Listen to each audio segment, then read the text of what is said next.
जय भीम नमो बुद्धाय. आज 6 डिसेंबर डॉक्टर बाबासाहेब आंबेडकर यांचा 67वा महापरिनिर्वाण दिन. या दिनानिमित्ताने प्रत्येक संघटना संस्था सामाजिक कार्यकर्ते काही ना काही अनुयायांसाठी काहीतरी करत असतात. अशाच एक कार्यकर्त्या माया कांबळे कल्याणमधून आल्या आहेत. आपण त्यांच्याशी जाणून घ्या ते तिथे येऊन ते अनुयायांशी म्हणजे त्यांचं काय योगदान असतं आणि ते कसे करतात लोकांना. सर्वप्रथम सर्वांना जय भीम जय शिवराय. आज आपण बघत आहोत की दादर चैत्यभूमी या ठिकाणी जो हा जनसमुदाय हा जो इथे लोटलेला आहे, जनसमुदाय सागर इथे जो लोटलेला आहे, आज महामानव डॉक्टर बाबासाहेब आंबेडकर यांना अभिवादन करण्यासाठी आम्ही फार मोठ्या संख्येने इथे उपस्थित झालेलो आहोत. नाही, मी कल्याणपूर्वमध्ये विश्वभूषण महामानव डॉक्टर बाबासाहेब आंबेडकर जयंती उत्सव समितीची 2017ची अध्यक्ष होती आणि तेव्हापासूनच मी सामाजिक चळवळीमध्ये काम करत आहे. आपण काय सांगा? काही नाही, जय भीम जय शिवराय. मी मायाताई कांबळे, आम्ही दोघी सामाजिक हे करतोय बस. तर आपण मी देवानंद कांबळे, विश्वभूषण डॉक्टर बाबासाहेब आंबेडकर जयंती महोत्सव समिती कल्याण पूर्व यांच्या वतीनं माझे अध्यक्ष माया कांबळे आणि आम्ही सर्व त्याचे कार्यकर्ते म्हणून आज बोधिसत्व डॉक्टर बाबासाहेब आंबेडकर यांचा जो महापरिनिर्वाण दिन आहे आणि या महापरिनिर्वाण दिनाच्या निमित्त आज दिवसभर आमचे पण उपक्रम म्हणजे चालू आहेत. आम्ही म्हणजे वयोवृद्ध रुग्णांना आज फळांचं वाटप केलेलं आहे. रुक्मिणीबाई हॉस्पिटल कल्याण येथील मोठं हॉस्पिटल आहे, त्या हॉस्पिटलमध्ये देखील आम्ही फळांचं वाटप केलेलं आहे आणि अनेक समाज उपयोगी अशा उपक्रम आज दिवसभर आम्ही राबवत आहोत. किती आपण म्हणजे पेशंट आहे आपण किती आहे? आम्ही जवळजवळ 150 ते 200 अशा पेशंटला आम्ही वाटप केलेलं आहे फळांचं. आणि त्यासोबत फक्त हॉस्पिटलच नाही तर आम्ही स्टेशनवर जे संपूर्ण महाराष्ट्रामधून जे भीम अनुयायी डॉक्टर बाबासाहेब आंबेडकरांचं जे दर्शन घेण्यासाठी त्यांना अभिवादन करण्यासाठी या ठिकाणी आलेले आहेत, अशा लोकांसाठी देखील आम्ही म्हणजे फळांचं वाटप कल्याण या ठिकाणी आम्ही केलेलं आहे. आणि अनेक कार्यकर्ते कल्याणहून आलेले आहेत. चैत्यभूमीवर म्हणजे अल्पहार असो, भोजन असो, ते सगळं पाणी असो, बिस्लरीचं बिस्किट वाटप असो, अशा अनेक असे उपक्रम म्हणजे लोकांच्या म्हणजे उपयोगी असे या ठिकाणी राबवत आहोत. हे काम आपण कित्येक वर्षापासून करतात? मी जवळजवळ आता मला वाटतं 20 वर्ष झालेले आहेत. 20 वर्षापेक्षा जास्त म्हणजे माझं बालपणच म्हणजे थोडक्यात मला कळायला लागल्यापासून सामाजिक क्षेत्रामध्ये मी काम करतोय आणि धार्मिक क्षेत्राचा ओढा असल्यामुळं मी भारतीय बौद्ध महासभा या संस्थेचा मी बौद्धाचार्य आहे आणि त्या अनुषंगाने देखील आमचं धार्मिक काम आम्ही म्हणजे चालवतो. आंबेडकरी समाज त्याचं बाबासाहेब आंबेडकरांशी प्रचंड असं भावनिक नातं आहे आणि तेवढंच वैचारिक नातंसुद्धा आहे. इथे जरी अनेक स्टॉल्स लागलेले असले तरी पण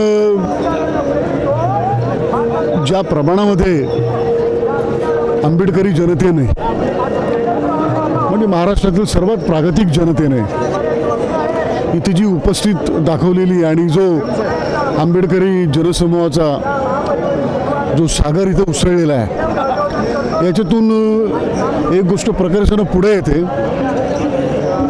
की या देशामध्ये हुकुमशाही आणण्याचा, ब्राह्मण्यशाही आणण्याचा कितीही हुकुमशाहीवादी प्रयत्न झाला तरी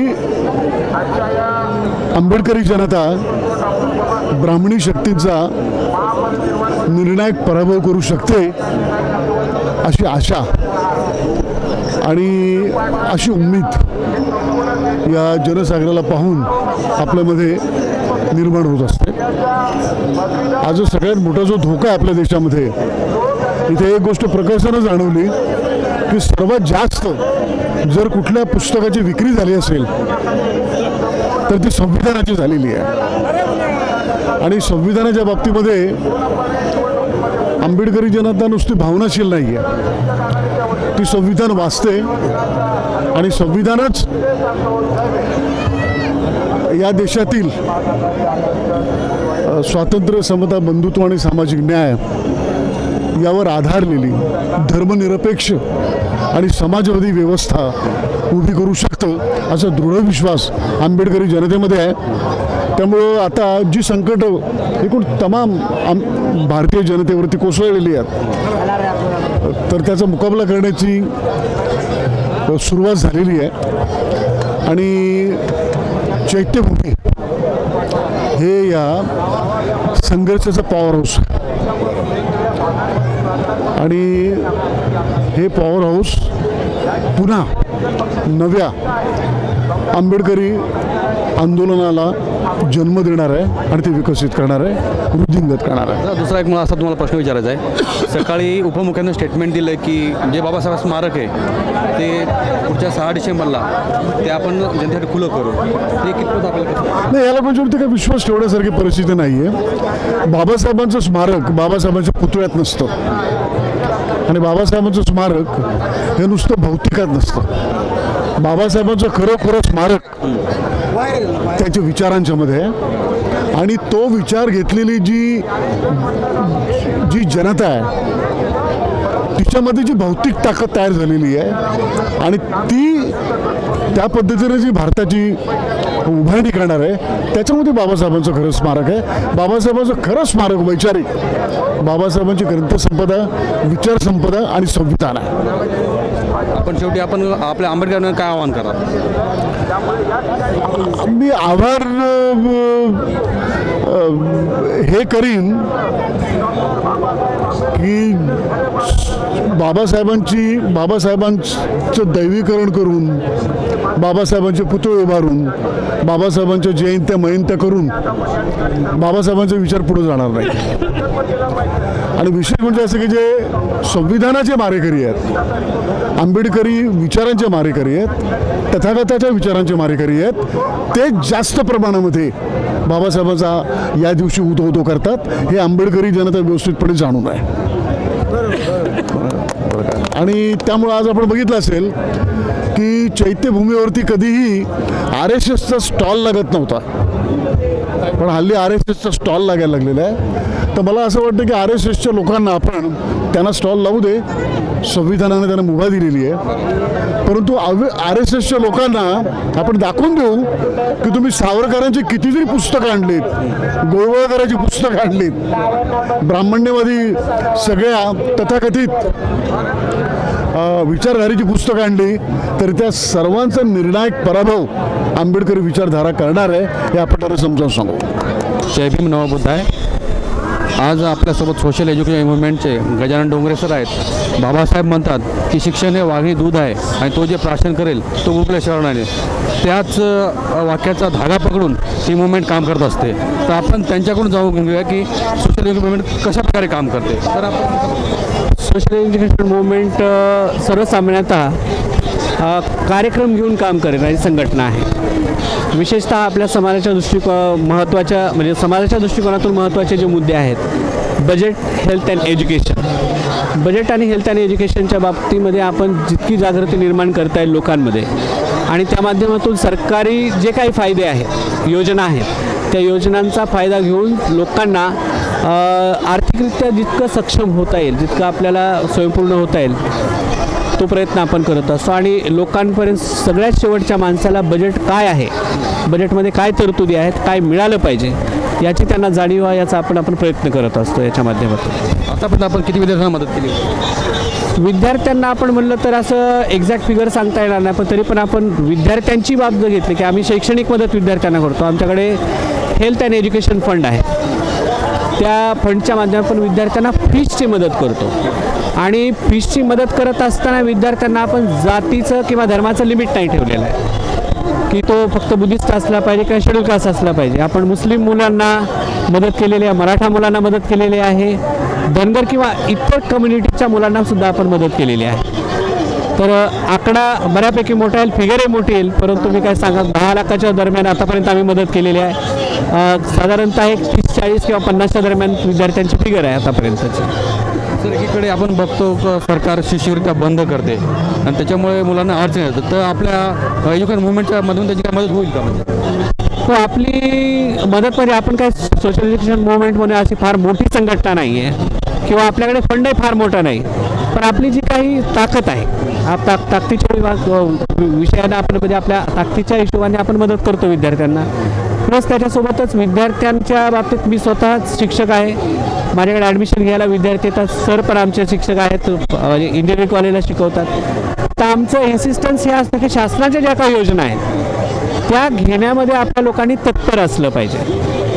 कधी कधी छोट्या छोट्या डॉक्युमेंटमुळे लोक म्हणतात अरे मग इन्कम सर्टिफिकेटच लागतं, OBC वाले म्हणतात क्रिमिलियर लागतं, कोण झंझट करणार. त्या झंझटी करणं गरजेचं आहे आणि आपला हक्काचा निधी आहे शासनाचा, तो भेटला पाहिजे. त्यासाठी एककडे आम्ही आमच्याकडे जी काही छोटीफार तुटपुंजी आमच्याकडे ज्या गोष्टी आहेत त्या साधनांच्या मदतीने विद्यार्थ्यांना फीसची मदत करतो. तर शासनाचे जे बेनिफिट आहेत ते त्यांनी घेतलेच पाहिजे, त्यासाठी आम्ही इन्सिस्टंट करतो, त्यांना मदतही करतो. आणि जसं सरांनी सांगितलं की आम्ही विद्यार्थ्यांना स्पर्धा परीक्षेच्या बाबतीत मार्गदर्शन झालं पाहिजे. तर त्यासाठी आम्ही हिंगोलीला एक प्रोजेक्ट 2016ला आम्ही सुरू केला आहे. तर त्या ठिकाणी अभ्यासिका हे सर्व स्तरातील लोकांसाठी खुले आहे. आतापर्यंत आमच्या जवळपास 18 विद्यार्थी तिथून स्पर्धा परीक्षा पास झालेल्या आहेत. 2016ला आम्ही ते सुरू केलं होतं आणि मध्ये 18चा वगैरे कोरोनाचा काळ आहे तो ते बंद होतं, परंतु त्यामध्ये काही मुस्लिम मुलं आणि बाकीच्याही समाजाची NTचे वगैरे मुलं त्यांनी पास झालेले आहेत, की आम्ही विद्यार्थ्यांना मदत करतो. मुलांसाठी तुम्ही कॅम्प वगैरे अरेंज करता का? हां, आम्ही मुलांसाठी कॅम्प अरेंज करतो, खास करून जसं अभ्यास कसा करायला पाहिजे किंवा परीक्षेच्या आधी बऱ्याच वेळेला मुलांना 10वी 12वी किंवा कुठलीही स्पर्धा परीक्षा किंवा मोठी परीक्षा देताना त्यांना टेन्शन असतं. आपल्या समाजामध्ये बहुजन समाजामध्ये की बऱ्याच वेळेला मुलं फर्स्ट जनरेशन एज्युकेटेड असतात, त्याच्यामुळे पॅरेंटही त्यांना गायडन्स करू शकत नाहीत. परत मुलं थोडे लाजरी असतात, त्याच्यामुळे कॉलेजमध्ये किंवा शाळेमध्ये जाऊन विचारत नाहीत. तर त्यामुळे आम्ही त्यांना परीक्षापूर्व मार्गदर्शन करत असतो. आणि त्याचा एक एक्सपिरियन्स मी तुम्हाला सांगतो की साधारणतः मला वाटतं हे 2016ची गोष्ट असेल, आम्ही 10वी आणि 12वीच्या मुलांना परीक्षापूर्व मार्गदर्शन शिबिर आयोजित केलं होतं. शिबिर आयोजित केल्यानंतर संपल्यानंतर एका मुलाची प्रतिक्रिया अशी आली आमच्याकडे की त्यांनी सांगितलं सर की बरं झालं तुम्ही परीक्षा मार्गदर्शन शिबिर लावलेलं आहे, कारण मला अभ्यास झाला आहे की नाही मला आय वॉज नॉट कॉन्फिडंट आणि माझ्या मनामध्ये कधी कधी आत्महत्येचा विचार यायचा की अरे परीक्षेला सामोरं कसं जाऊ, त्यापेक्षा आत्महत्या करायला पाहिजे का. तर आजच्या तुमच्या शिबिरामुळे माझा आत्महत्येचा विषय माझ्या डोक्यातून वाईपअप झालेला आहे and I am well prepare and confident enough to face the examination. हा ते आमच्या विद्यार्थी मार्गदर्शन शिबिराचा आम्हाला फायदा आहे. त्याच्या व्यतिरिक्त आम्ही विद्यार्थ्यांना कोर्सेस सिलेक्शनसाठी पण आम्ही मार्गदर्शन करतो की सरधोपटपणे आर्ट्स किंवा कॉमर्सला जाण्यापेक्षा पॉलिटेक्निकसारखा विषय आहे की जो शॉर्टकटनी तुम्हाला चांगली नोकरी मिळवून देऊ शकतो, किंवा एव्हिएशनची गोष्ट आहे किंवा नेव्हीच्या किंवा आपण ब्ल्यू इकॉनॉमी ज्याला असं म्हणतो की सागरी ज्या गोष्टी आहेत त्याच्यामध्ये आपण जात नाही. तर त्याच्यामध्ये छोट्यापासून ते मोठ्यापर्यंत प्रचंड मोठ्या संधी आहेत, ज्याला ब्ल्यू इकॉनॉमी असं म्हणतो आपण. तर त्या संधी आणि वेगवेगळ्या संधीज आहेत. अगदी विदेशातलं शिक्षण आहे, विद्यार्थ्यांच्या शिक्षणाच्या तयारी काय करायला पाहिजे, त्यासाठी स्कॉलरशिप केंद्र सरकारची आहे, राज्य सरकारची आहे, ती मिळवली कशी पाहिजे, त्या बाबतीत आम्ही त्यांना सविस्तर मार्गदर्शन करत असतो.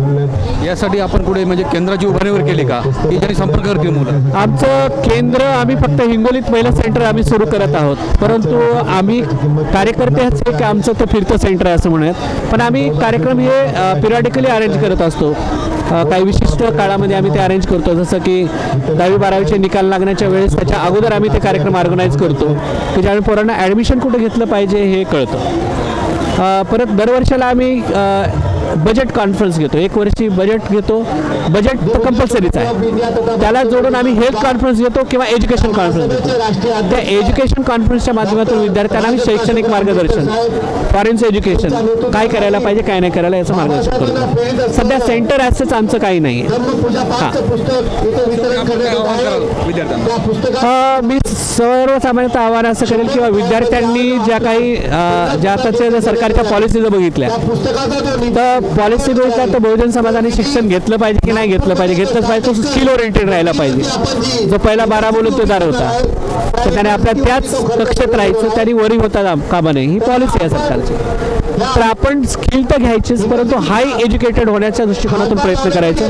टेक्नॉलॉजिकल एज्युकेशन घ्यायचं, प्रोफेशनल एज्युकेशन घ्यायचं आणि आपला रस्ता जास्तीत जास्त कसा क्लिअर होईल त्याचा प्रयत्न करायचा. त्यासाठी आमच्यासारखे संघटन आहेत ते आम्ही मदतीसाठी त्यांना सदैव तयार आहोत. तर त्यांनी तो आणि प्लस लोक जे आहेत आमचे, तर शासकीय योजना आहे, शासनाचं बजेट आहे, ते समजून घेण्याचा प्रयत्न केला पाहिजे. मायबाप सरकार ही कॉन्सेप्ट आपण विसरली पाहिजे. सरकार माझ्यासाठी आहे, सरकार मीच आहे, ते माझ्यासाठी आहे. तर सरकारला मी माझ्यासाठी काम करण्यासाठी मजबूर केलं पाहिजे. त्यासाठी मी जागृत होणं गरजेचं आहे. तर मी आपल्या माध्यमातून आवाहन करू इच्छेल की बजेट काय आहे, शिक्षण काय आहे, हेल्थ काय आहे आणि त्याची माझी काय ड्युटी आहे, सरकारची काय ड्युटी आहे आणि माझे काय राईट्स आहेत ते समजून घेण्याचा त्यांनी प्रयत्न करावा. थँक्यू. जय भीम. हां सर, मी आपल्याला जो बोललो बजेटच्या बाबतीत वगैरे, पण आम्ही हे एक हा जो बॅनर तुम्ही बघताय, doctor Babasaheb Ambedkar centre for financial literacy and empowerment. Budget तर आपण म्हणजे आपण समस्या तर सांगत आलो आतापर्यंत, पण त्याचे सोल्युशन पण दिले पाहिजे. जसं मी सांगितलं तुम्हाला की शासनाची धोरणं बदललेली आहेत, तर पेन्शन बंद होत आहे, तर तुमची फ्युचरची काही व्यवस्था नाही. म्हणजे अर्थात पेन्शन ही सरकारी नोकर किंवा लिमिटेड सेक्टरमध्ये जे जातील त्यांना भेटणार आहे. आता ती म्हणजे ज्याला आपण लेबर रिफॉर्म नावाचा एक काही त्याला म्हणतो तो जराचा गोलमाल असा शब्द आलेला आहे जो तुम्हाला फसवा आहे. मग तुमच्या फ्युचरची म्हणजे आज 30 आज 60चं काय करायचं, तर ते काय केलं, त्याच्यासाठी काय नियोजन केलं पाहिजे, त्या संदर्भात आम्ही त्यांना लिटरेट करत आहोत. फक्त लिटरेट करून थांबणार नाहीत, त्यांना पुढे गायडन्सही करणार आहोत. प्लस बजेटच्या माध्यमातून काय मिळालं पाहिजे, कसं मिळवलं पाहिजे याविषयी जाणीव जागृती निर्माण करणार आहोत. पण मिळवण्याचे जे माध्यम आहेत तेही आम्ही सांगणार आहोत. हे आम्ही एक नवीन बॅनर याच म्हणजे डिसेंबरपासूनच, आजच संकल्प दिवस आहे आपला, त्या दिवसापासून आपण हा कार्यक्रम सुरू केलेला आहे की फायनान्शियल लिटरसी आणि एम्पॉवरमेंट प्रोग्राम आपण आज स्टार्ट केला आहे. आपल्या माहितीसाठी आमच्या प्रेक्षकांना आपण आपला मोबाईल नंबर सांगा. माझा नंबर आहे 9773678807 977367807. डॉक्टर बाबासाहेब आंबेडकर बार्टी या संस्थेने बाबासाहेबांचे पुस्तकाचा संच इथं स्टॉल लावलेला आहे. त्यामध्ये भारतीय संविधान आणि इतर 8 पुस्तकं आहेत. ते पुस्तकं घेण्यासाठी लोकांची खूप मोठी रांग लागलेली आहे, कारण आंबेडकरी समाज हा आता वाचक खूप झालेला आहे. त्याच्यामुळे लोक वाचायत आणि वाचून जागृत होत आहेत. आपल्यासोबत सुधीर जावळे आहेत, त्यांची जाणून घेऊया. सर, आपण आपल्या उपक्रमात काय सांगा? डॉक्टर बाबासाहेब आंबेडकर संशोधन व प्रशिक्षण संस्था बार्टी पुणे यांच्यामार्फत दरवर्षी आपण जे मुख्य कार्यक्रम असतात, जसा की शौर्य दिन 1 जानेवारी भीमा कोरेगाव या ठिकाणी असतो, 14 एप्रिल या डॉक्टर बाबासाहेब आंबेडकर जयंती यानिमित्त कार्यक्रम असतो, त्याच्यानंतर सामाजिक न्याय दिनानिमित्त कार्यक्रम किंवा संविधान दिन आणि 6 डिसेंबरचा महापरिनिर्वाण दिन, असे विविध कार्यक्रम डॉक्टर बाबासाहेब आंबेडकर संशोधन व प्रशिक्षण संस्था बार्टी पुणे यांच्याकडून होत असतात. आणि या कार्यक्रमांमध्ये अशा पद्धतीने आपण पुस्तक स्टॉल हा सर्व भीम अनुयायांसाठी, सर्व नागरिकांसाठी आपण या ठिकाणी उपलब्ध करून देतो. आणि यामार्फत आपण भारताचं संविधान किंवा इतर जे काही खंड आहेत डॉक्टर बाबासाहेब आंबेडकरांचे रायटिंग अँड स्पीचेस हे आपण उपलब्ध करून देतो. आणि हे खंड जे आहेत हे आपण 85% सवलतीच्या दरामध्ये आपण उपलब्ध करून देतो. आणि हे केवळ ह्या 4 दिवशीच नाही, तर संपूर्ण वर्षभर आपण हे पुस्तकं जे आहेत हे सवलतीच्या दरामध्ये आपण उपलब्ध करून देत असतो. हा असा खूप चांगला उपक्रम जो आहे हा बार्टीकडून आपण राबवत असतो. याच्यामुळे जी वैचारिक चळवळ जी आहे ही भक्कम होण्याला खरं तर मदत ही होत आहे. आणि संविधान लोकांपर्यंत पोहोचल्यामुळे जी संविधानिक मूल्य जी आहेत यांचा प्रचार आणि प्रसार त्यांच्यामध्ये होत आहे. आणि तो प्रचार आणि प्रसार झाल्यामुळे काय होतं की त्यांना त्यांचे मूलभूत हक्क, त्यासोबत त्यांची मूलभूत कर्तव्य काय आहेत ही त्यांना समजत आहेत. आणि याच्यामुळे खरोखर एक चांगली जागृती संपूर्ण समाजामध्ये होत आहे. असा हा उपक्रम आहे. या ठिकाणी माननीय महासंचालक सुनील वारे सर आहेत, माननीय विभाग प्रमुख डॉक्टर सत्येंद्रनाथ चव्हाण आहेत, आमच्या निबंधक मॅडम इंदिरा आस्वार मॅडम आहेत, किंवा सर्व जे आमचे बार्टी संस्थेचे अधिकारी कर्मचारी, सर्व हा जो वर्ग आहे हा संपूर्णपणे वर्षभर हा अविरतपणे ह्या कार्यक्रमांमध्ये तो काम करत असतो आणि नागरिकांसाठी ह्या सर्व गोष्टी उपलब्ध होतील याचा प्रयत्न करत असतो. असे चांगले चांगले उपक्रम, जसं की आता यावर्षी म्हणजे संविधान आपण ॲडॉप्ट केलं त्याला 74 वर्ष पूर्ण झाली आणि 75 वर्ष चालू झालं. म्हणजे हे संपूर्ण वर्ष आपण आता काय करू शकतो, अमृत महोत्सवी वर्ष म्हणून आपण साजरं करू शकतो संविधान आपण ॲडॉप्ट केल्याचं. तर ह्या संपूर्ण वर्षभरामध्ये डॉक्टर बाबासाहेब आंबेडकर संशोधन आणि प्रशिक्षण संस्था बाल्टीकडून आपण संपूर्ण वर्षभर संविधान जनजागृती अभियान, संविधान साक्षरता अभियान आपण राबवणार आहोत. आणि ह्या अभियानामध्ये ही संविधानाची जी काही आर्टिकल्स आहेत, ते भाग आहेत किंवा त्यांच्या अनुसूच्या आहेत, संविधान निर्माण करण्याची जी प्रक्रिया आहे, ही संपूर्ण जी प्रक्रिया आहे ही आपण त्या संविधान साक्षरता अभियानामधून नागरिकांपर्यंत पोहोचवणार आहोत. मी स्वतः संविधान जनजागृती अभियान 2014 पासून राबवत आहे. त्या अंतर्गत 3 भाषेमध्ये, मराठी, हिंदी आणि इंग्रजी, 3ही भाषेमध्ये संविधान जनजागृती अभियानाची ती स्लाईड बनवलेली आहे, पॉवर पॉईंट प्रेझेंटेशन. त्याच्यामधून आपण हा संविधान साक्षरतेचं अभियान आपण राबवणार आहोत. तर अशा पद्धतीने हे जर अभियान आपण राबवलं तर त्या संविधान साक्षरता अभियानाचं माझं एक ब्रीदवाक्य आहे की संविधान साक्षरता म्हणजे सृजनशील सुसंस्कृत समाज, आणि सृजनशील सुसंस्कृत समाज म्हणजेच समृद्ध भारत. जर आपल्याला समृद्ध भारत घडवायचा असेल तर प्रथम आपल्याला संविधान साक्षर राष्ट्र घडवणं हे गरजेचं आहे. संविधान साक्षर राष्ट्र काय करेल, सृजनशील आणि सुसंस्कृत समाजाची निर्मिती करेल. आणि असा सृजनशील आणि सुसंस्कृत समाज हा नक्कीच समृद्ध भारताकडे आपल्याला घेऊन जाणार आहे. सगळी तर आतापर्यंत किती बुकाची विक्री झाली पुस्तकांची या संविधानाची, काय माहिती आहे? सर, संविधानाचं तुम्ही म्हणाल तर संविधानाची आपण ह्या स्टॉलवरती जवळपास 2-1 हजार बुक्स होते, त्यांची या ठिकाणी सवलतीच्या दरात विक्री झालेली आहे. आम्ही संपूर्णपणे जवळपास 30,000 पुस्तकं ह्या स्टॉलवरती आणलेली होती. म्हणजे 5 तारीख आणि 6 तारीख असे 2 दिवस आम्ही या ठिकाणी बाल्टीच्या विविध योजनांची माहिती, भोजनदान किंवा पुस्तक विक्री स्टॉल अशा पद्धतीने या ठिकाणी आयोजित केलेलं होतं. तर ही संपूर्णपणे नियोजन माननीय महासंचालक आणि माननीय विभाग प्रमुख यांच्या मार्गदर्शनाखाली होत आहे. आणि त्यासोबतच आमच्या विभागाचे जे माननीय सचिव आहेत सुमंत भांगेशी, तर यांचंही आम्हाला अनमोल असं मार्गदर्शन लाभत आहे. माननीय डिंगळे सर यांचंही आम्हाला अनमोल मार्गदर्शन या संपूर्ण कार्यक्रमामध्ये आम्हाला लाभतं. मला सर असं म्हणायचं, आपण बघतो की वाचकाची गर्दी एवढी वाढलेली आहे, तर आपल्या समाजाची वाचनाची भूक जास्त वाढली असं वाटत नाही का? सर, ही भूक जी वाढलेली आहे ही सकारात्मक आहे. ही सकारात्मक का आहे? कारण आपल्या चळवळीचा जो पाया आहे, हा पाया भक्कम जो होतोय तो हा शिक्षणातून होतोय, वाचन संस्कृतीतून होतोय. आणि वाचनातून तुम्हाला सत्य समोर येतं, आणि जो सत्य म्हणजे सत्याच्या मार्गावरती जातो तो नक्कीच समृद्धीच्या मार्गावरती असतो. त्यामुळे असे अनेक नागरिक ज्यावेळेस सत्याच्या मार्गावरती जातात त्यावेळेस खरं हा भारत जो आहे, हा भारत आपल्याला समृद्धीच्या मार्गावरती आपण सर्वजण मिळून घेऊन जाणार आहोत. म्हणून हे सकारात्मक आहे. सर, धन्यवाद सर. आपण भालेराव सरांकडून जाणून घेऊया. सर, आपण काय सांगाल याबाबत? तुम्हाला मी एक सांगू इच्छितो की मी कधी दरवर्षी जेव्हा येतो तेव्हा बार्टीचा जो स्टॉल आहे का डॉक्टर बाबासाहेब आंबेडकर संशोधन व प्रशिक्षण संस्था, याला मी आवर्जून भेट देत असतो. यांचे जे स्टॉल असतात हे नागपूरला सुद्धा असतात, भीमा कोरेगावला असतात आणि चैत्यभूमीला तर असतातच. यांचं अजून एक कार्य असं तुम्हाला सांगू इच्छितो का यांचे काही स्वयंसेवक आहेत, तर ते संपूर्ण आदिवासी आश्रम शाळेमध्ये त्यांचे स्वयंसेवक जातात आणि बार्टीचे समता सैनिक असतात, ते बार्टीचे सगळे समता सैनिक आश्रम शाळांवर जातात आणि बाबासाहेबांवर खूप सुंदर अशी डॉक्युमेंटरी तयार केलेली आहे. आणि ते सगळे विद्यार्थ्यांना मार्गदर्शन करतात. आणि सांगायचं म्हटलं का संविधान हे सर्वात महत्त्वाचं आहे. आपण बघतो का संविधान भारताचा ध्वज कोणता, तर आपण सांगतो तिरंगा, पण संविधानामध्ये तशी नोंद नाही.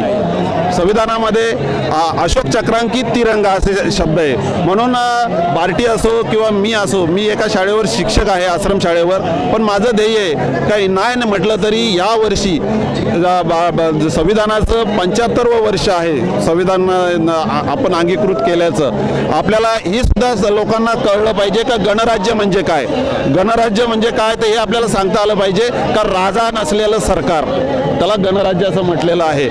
बाबासाहेबांनी जे संविधान लिहिलं ते आपण बोलतो का 2 वर्ष 11 महिने आणि 18 दिवस सांगतो, पण बाबासाहेबांनी ॲक्च्युअल काम किती दिवस केलं, तर बाबासाहेबांनी ॲक्च्युअल काम केलं 165 दिवस. हे या लोकांना समजलं पाहिजे. म्हणून प्रत्येकाला माझी विनंती आहे का तुम्ही आपण सगळ्यांनी पहिल्यांदा संविधान साक्षर बनायला पाहिजे.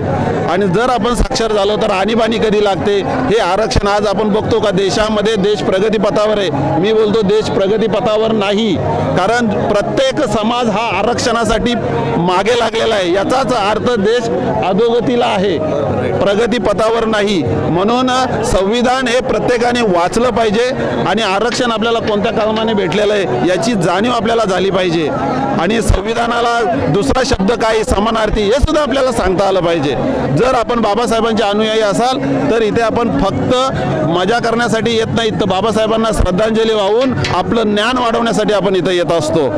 मी बार्टीचं खरोखर कौतुक करेल. साहेबांनी हा उपक्रम केला आहे आणि खरोखर आपल्याला डॉक्टर बाबासाहेब आंबेडकर संशोधन व प्रशिक्षण संस्था बार्टी यांच्यातर्फे योग्य असं मार्गदर्शन, घराघरामध्ये पुस्तकं जात आहेत. 1000 रुपयामध्ये जवळजवळ 21 पुस्तकं आहेत आणि दरवर्षी हा उपक्रम चालू असतो, अविरत करतात. मी खरोखर बार्टीच्या सर्व संचालकांना मी धन्यवाद देईल, त्यांच्या स्वयंसेवकांना धन्यवाद देईन. एवढंच मी विनंती करतो आणि माझे 2 शब्द संपवतो. जय. धन्यवाद. हे होते भाल असेल बाबासाहेब मदत वाचाल तर वाचाल, तोच धागा पकडून आज जनता आपली सगळं बघत आहात आपण की तुम्ही आपण आम्ही याच्या कॅमेरामॅनला मी थोडी रिक्वेस्ट करेन, थोडी आपली लाईन दाखवा. किती लोक पुस्तकासाठी रांग लावली होती. त्याचं हेच कारण आहे की बाबासाहेब समाजा पुढे जाण्याचं एकच कारण आहे, ते वाचन करतात. पुस्तकं संपत आली तरी सुद्धा लाईन हटायला तयार नाही. ही भक्कम गर्दी आहे आणि मला तरी वाटत नाही की सगळ्या लोकांना पुस्तकं मिळतील म्हणून इथे अवेलेबल, कारण जवळजवळ पुस्तकं संपलेली आहेत तरी लाईन भक्कम राहिलेली आहे.